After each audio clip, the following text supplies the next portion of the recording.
Pasangan selebritas Vena Melinda dan Ferry Irawan menuju Bali, Senin, tanggal 24 Januari tahun 2022.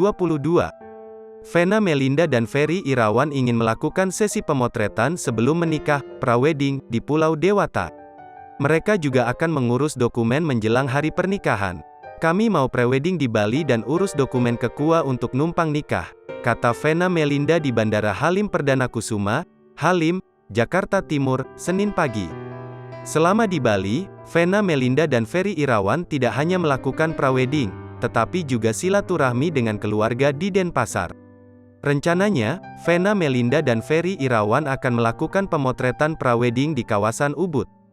Verrell Bramasta dan Atala Naufal juga akan menyempatkan waktunya menemani Vena Melinda di Bali. "Verrell sudah duluan di Bali, Atala hari baru ke sana," ucap Vena Melinda yang punya banyak saudara dan kerabat dekat di Bali.